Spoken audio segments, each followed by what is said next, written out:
I want to thank everybody for attending. My speech today is called Christianity or Not.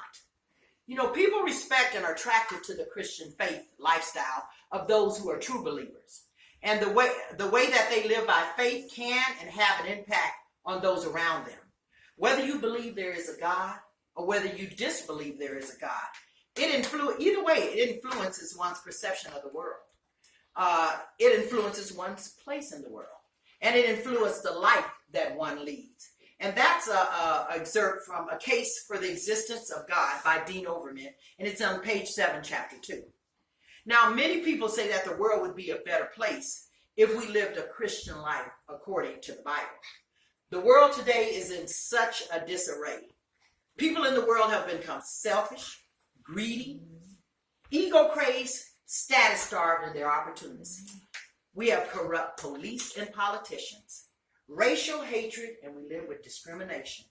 And in the Bible it says, Scripture 2, Timothy 3, 1 through 4, King James Version, the dangers of the last days.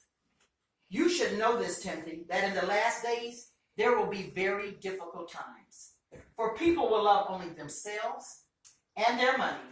They will be blasphemous, boastful, and proud, scoffing at God, disobedient to their parents, and ungrateful. They will consider nothing sacred. They will be unloving and unforgiving.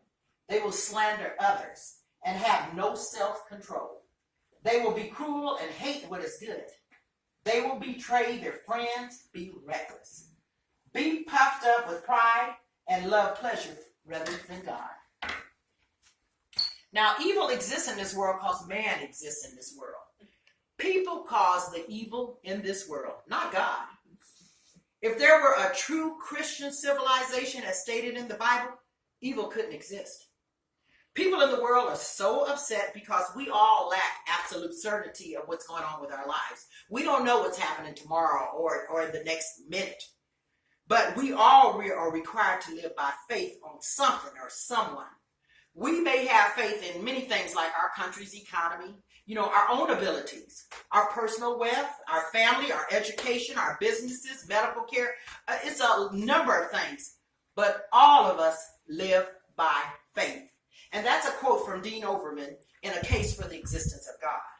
Now, our world is so messed up and distorted, yet nature tries to guide us back to the path of spiritual evolution through accidents, illnesses, personal and professional life situations. In these times we're having natural disasters, too much rain, not enough rain, freezing temperatures, overheated temperatures, fires, floods, and much more. And in my lifetime, I've noticed that as soon as something bad happens, most people want to holler for Jesus now. They start praying. That's the first thing they call out for. And in Scripture 2 Chronicles 7, 13, 14, New King James Version, if I shut up heaven, that there be no rain, or if I command the locusts to devour the land, or if I send pestilence among my people. If my people which are called by my name shall humble themselves, and pray and seek my face, and turn from their wicked ways, then will I hear from heaven, and will forgive their sin, and will heal their land. Now, in a world where everything has turned gray and it's become a blur, the scriptures still mark the lines between right and wrong, between good and evil, and between blessed and cursed. And that's a quote out of The Road of Armageddon by Swindoll, Walvoord, and Pentecost on page 14. Now, Christianity comes from the teachings and beliefs and practices of Jesus of Nazareth. Christian lifestyle is based on the Bible.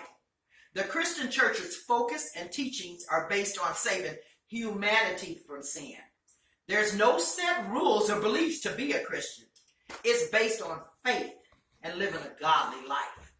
God is all loving, and changing ourselves changes our hearts. There is a quote that says, "Love is the most powerful weapon on earth, and new beginnings start within each of us." Now, we have a book called God Revised, and on page 17, and it's done by Galen Gungerich. And he says, the reason for religion is necessary today in our lives. It isn't so that we can live in salvation for the next life, but rather It's the purpose and meaning is we need to find purpose and meaning in this life. And so religion, like I said, it's not a set of beliefs. It's a way of life. And our actions speak the only language that matters. If you want to know what we think, look how we spend our time. And if you want to know what we value, look how we spend our money. And if you want to know what we believe, look how we live. Now, there's so much turmoil in this world today, and many people believe that through God, we can make this life better. Now, I'm living proof of that.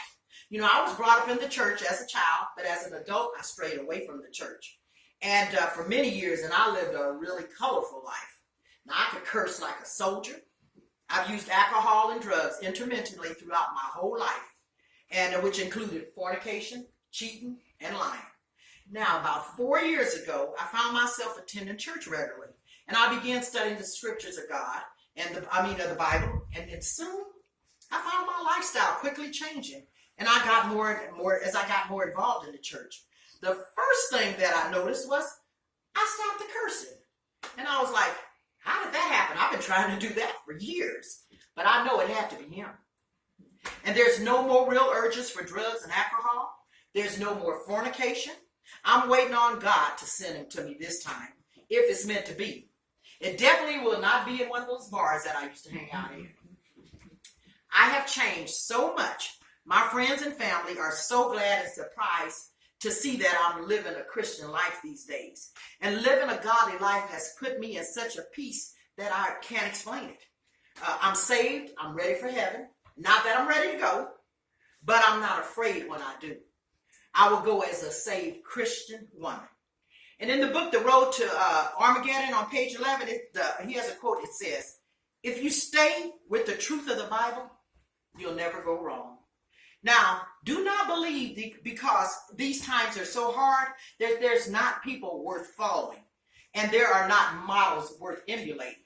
There's something inspiring about knowing that someone has gone ahead of us and they've already walked this walk.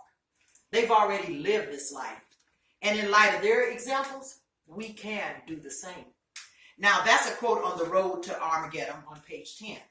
Now, it can never be proven that living a Christian lifestyle can save this world because everybody doesn't believe in God.